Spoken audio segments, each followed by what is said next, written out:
Good afternoon, good morning in the United States, and good evening in Asia. It's a great pleasure and honor to welcome the new Federal Chancellor of Germany, Olaf Scholz. Mr. Chancellor, you can imagine there is great interest to listen to you at this traditional Davos Agenda Week, where at the beginning of the year we try to provide a state of the world message and also define the priorities for the months ahead in 2022. And you play a particularly important role this year, not only as the Federal Chancellor of Germany, but also as the chairman of the G7 community. Mr. Chancellor, you have started your mandate with an extremely ambitious, but in my opinion also realistic, transformation program, and I should add a necessary transformation program for Germany, mainly with the pillars of decarbonization, with very ambitious objectives already for 2030, and also, of course, the digitalization of the German economy. As I mentioned, you have at the same time the responsibility for the G7, and you have started under, I would say, certain difficult circumstances. I refer, of course, to the political situation, particularly related to what we see now in Europe, in Ukraine, and also with the burden of moving Germany out of the COVID-19 crisis. So, a lot to be discussed, Mr. Chancellor. The floor is yours. Professor Schwab, lieber Klaus, ladies and gentlemen, I'm sure most of us would have wished for a different start to this year. COVID has been with us for 2 whole years now, and we are still struggling with the pandemic.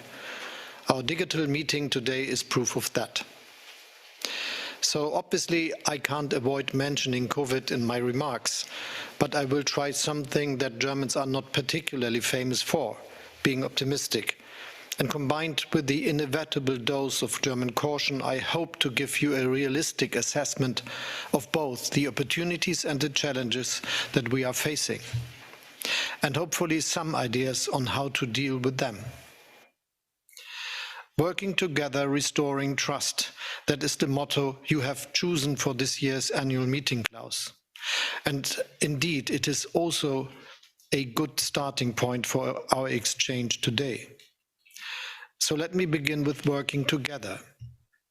The last couple of weeks, my first weeks in my new office, have urgently reminded us just how important international cooperation, political exchange, and dialogue are. Take the intensive talks we have been engaging in with Russia since the beginning of January. It is still too early to tell whether they will help de-escalate the situation Russia created by concentrating 100,000 troops along the border with Ukraine. But after years of rising tensions, staying silent is not a sensible option.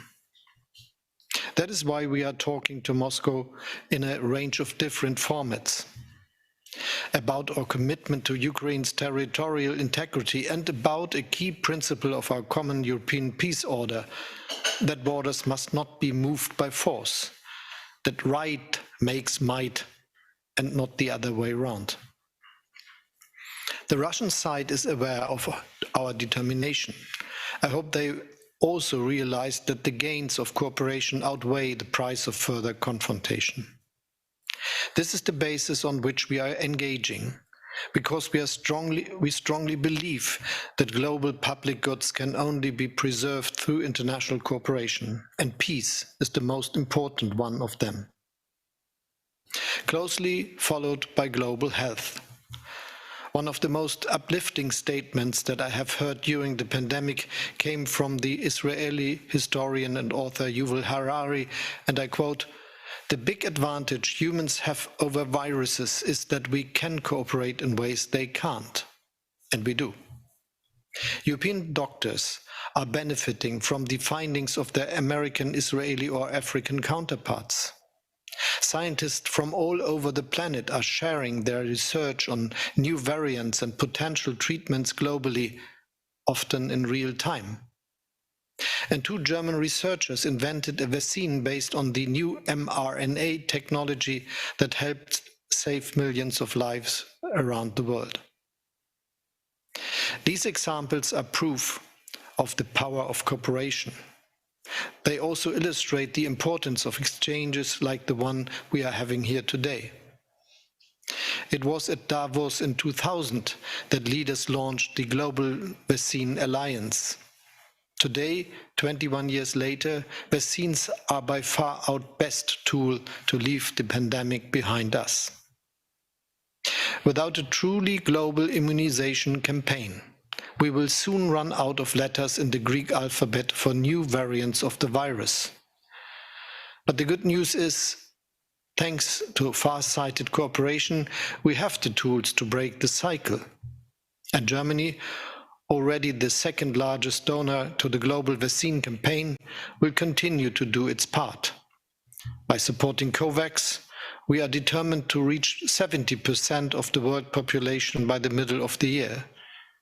And as part of our current G7 presidency, we will focus on improving the international health infrastructure, including in countries of the global south. However, we need partners to join hands, particularly in the private sector. So in the spirit of Davos, let us work together to fully fund the global vaccination campaign. That would also be the booster shot our economies need. As we speak, those economies are facing the most fundamental transformation since the Industrial Revolution. For the last 250 years, our prosperity has depended on burning fossil fuels, coal, oil, and gas. The effects of man-made climate change are felt by everyone in every corner of the world.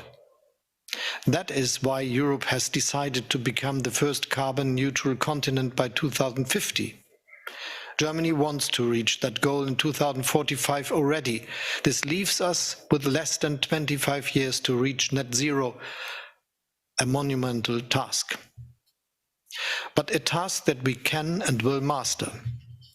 We will prove wrong those who are currently portraying our continent as a billiard ball in a great geo-economical game between China and the United States. Europe offers the openness and liberal societies that benefit innovation. We are on course towards greater technological sovereignty, a top priority of the European Commission. And a global shift towards more sustainable growth will give Europe the first mover advantage. But of course, Europe alone won't end the climate crisis. That's where the leitmotif of working together applies again.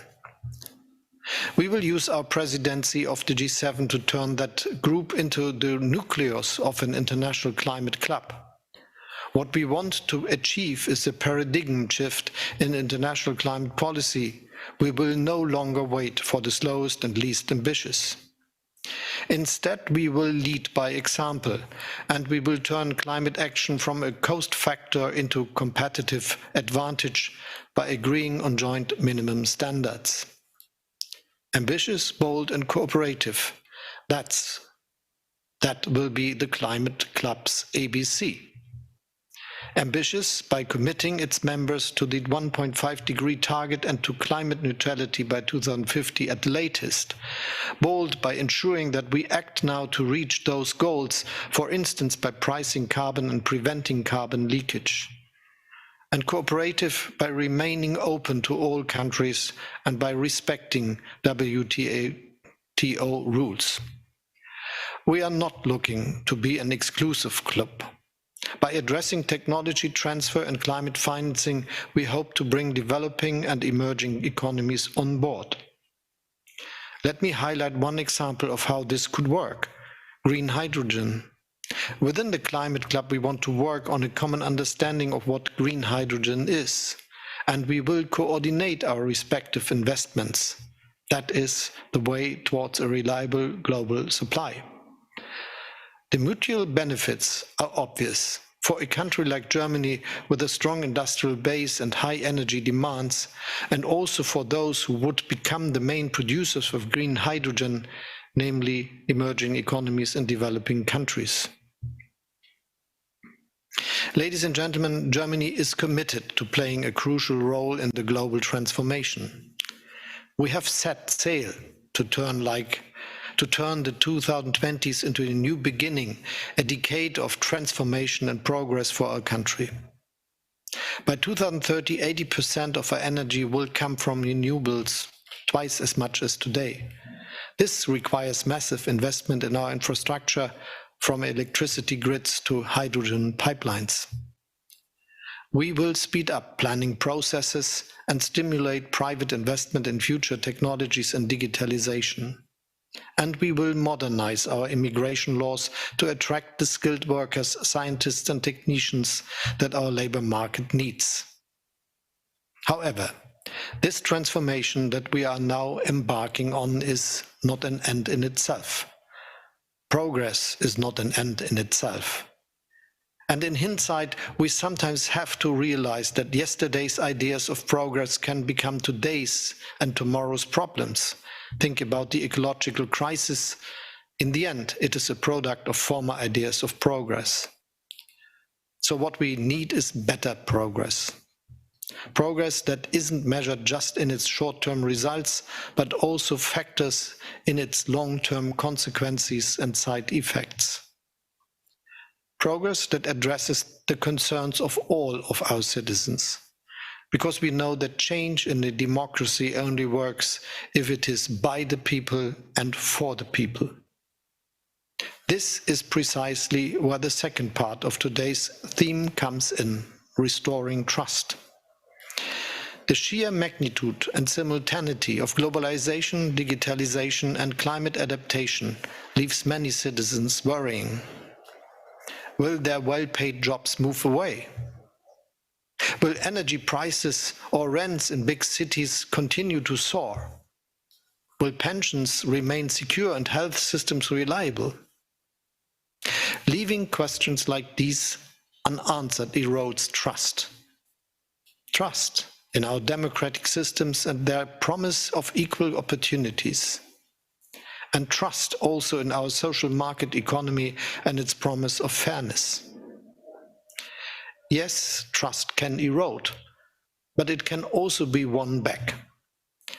A recent global survey showed that during the pandemic, public confidence in science and scientific institutions has increased.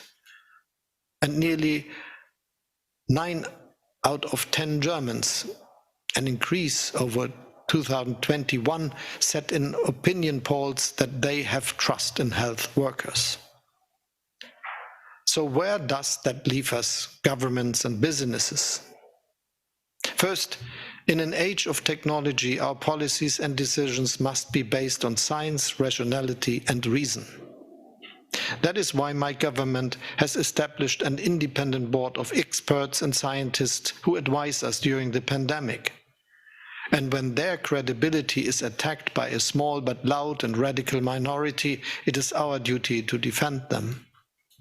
Second, citizens demand explanations for the changes our decisions are making to their lives. If we, as political or economic leaders, do not explain our decisions properly, people will look for explanations elsewhere.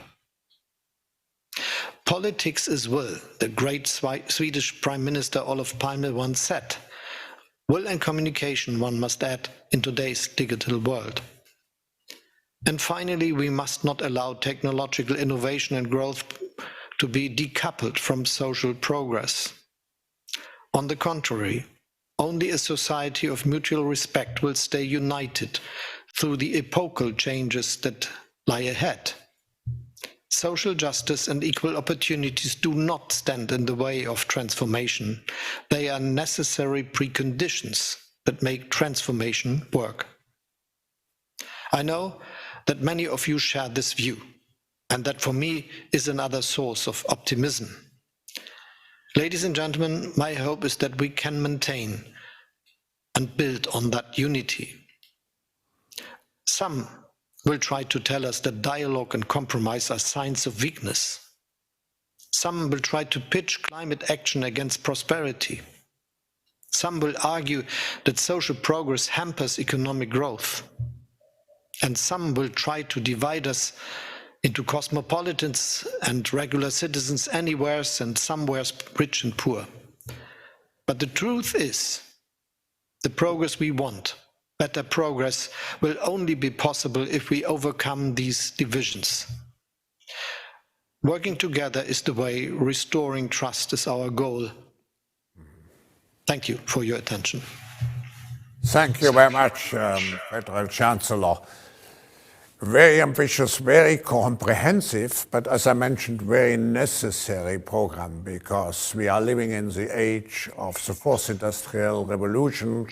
We have the chance for a new renaissance if we use all those capabilities in a very responsible way.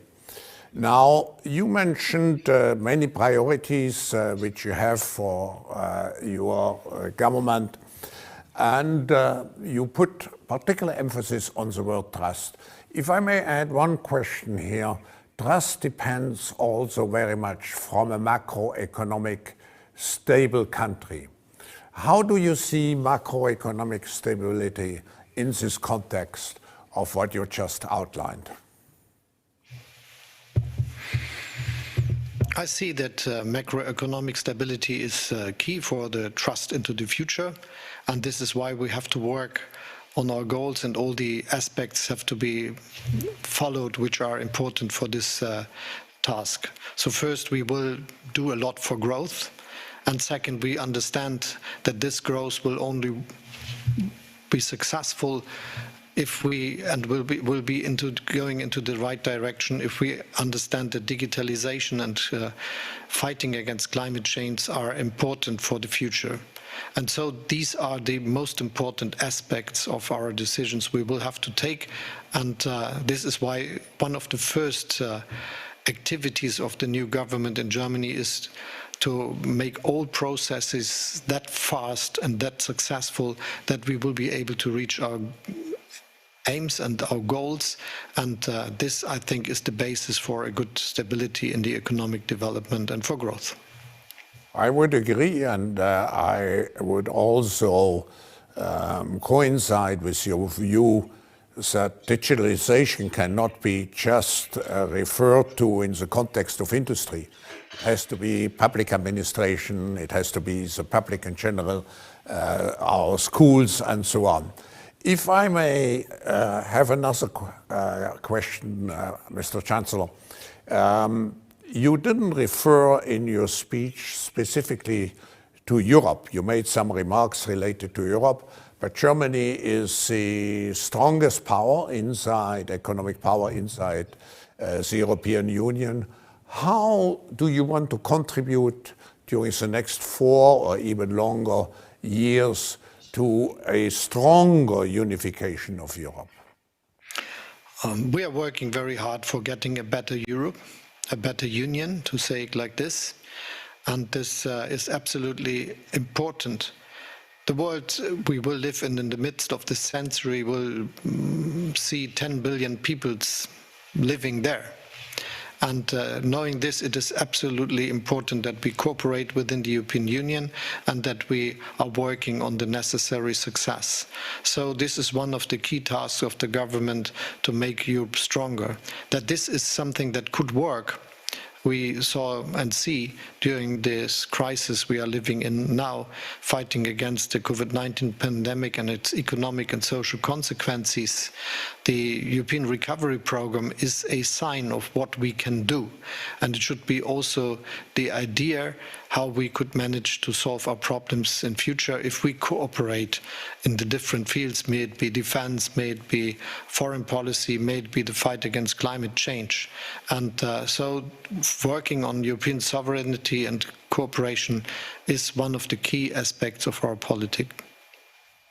Chancellor, thank you. I would like to come back to your presidency of the G7. And you must have already an agenda. I know that, and as you explained, decarbonization plays a big role.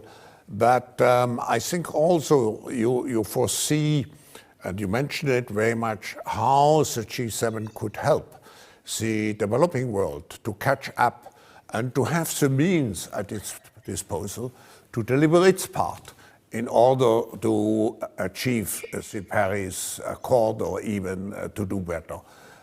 Could you share with us some of the specific ideas you have for the G7? We are very happy that we are now able to do our task in the G7 with the presidency, and there are a lot of questions that are to be solved in the international community and where G7 can play an important role. One I already mentioned, it is to fight against climate change. This is a global task which could not be solved just by one country, so we have to cooperate.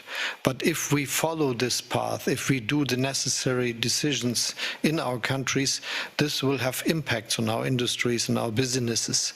So there are a lot of debates about how we can give them a certain way of support to exist and survive in a global environment that is not in any case following the same direction. So the idea for getting a global cooperation within this field is this climate club I already mentioned, to have a cooperation. And it's open, it is not closed, it's open especially to the global south, to the big countries in Asia that are working to follow the same goals, and so I think this is one of the main topics to be discussed. The second is how we can fight against the economic consequences of the crisis and help especially the poorest countries and those that need support in this development. Growth will be only successful and sustainable if it is something that is happening to all countries and the people all over the world. And so this is the second big question. And obviously also the question of the global health is of importance. We have to do something that it is feasible for all countries to vaccinate their people. And so we are working very hard to make this happen. Mr. Federal Chancellor, I like very much the metaphor ABC. Ambitious, bold, and collaborative. And I was already thinking when you are mentioning whether we should use it as a theme for the annual meeting 2023, next January. But I would like to come back. You mentioned that the World Economic Forum in Davos, we were at the origin of cooperation related to vaccines. As you know, Mr. Chancellor, Davos, or the Forum, was also at the origin of Gavi and CEPI, two organizations which play a major role. I know that already at the G7 and G20 last year, a public initiative, a comprehensive initiative was discussed, how we can deal with such risks in the future, health risks, not just related to COVID. How can we prepare the world to be much more resilient so we are not unprepared or so much unprepared if a new pandemic would hit the world? Do you have any objectives in this respect? First, it is necessary to do what I already mentioned in my speech and even in an earlier answer. We have to make it feasible that all people in the world have a chance to be vaccinated. And so I really ask all those who are able to support the COVAX initiative and give their financial support that is necessary, that we can buy the vaccines for bringing them to all those who need them. And this is also that we will do our best job to make it happen that those companies successful in this field could build new plants possibly somewhere in other countries of the world and also in the global south, that they could produce the vaccines for their people. So this is what we are working on. And then we need scientific cooperation, because this is the lucky aspect of this very severe crisis, that we learn that science brings us out of the situation. So we have to organize global cooperation in research and development of new vaccines and health infrastructures that are good for the people all over this globe. Mr. Federal Chancellor, we are coming to the end of our time.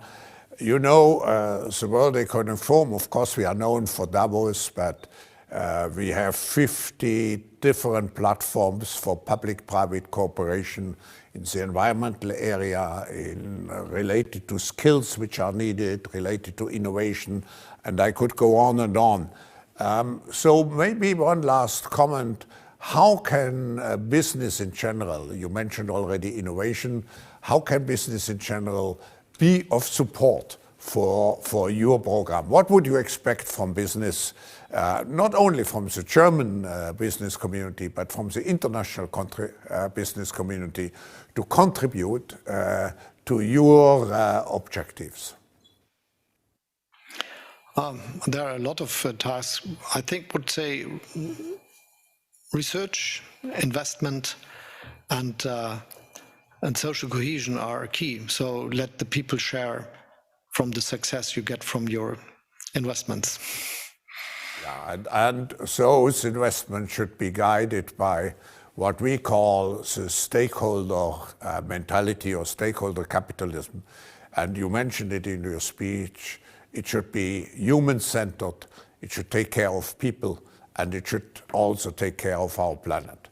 Thank you very much, Mr. Federal Chancellor, and I hope to see you in person, hopefully in the next, who knows when, in Davos, and all our best wishes for your program, which really is pioneering, but we need to achieve the Paris objectives. We need to reduce inequalities in the world. We need to make full advantage of the fourth industrial revolution. And I think you are on a good way to do so. So thank you and congratulations. Bye-bye.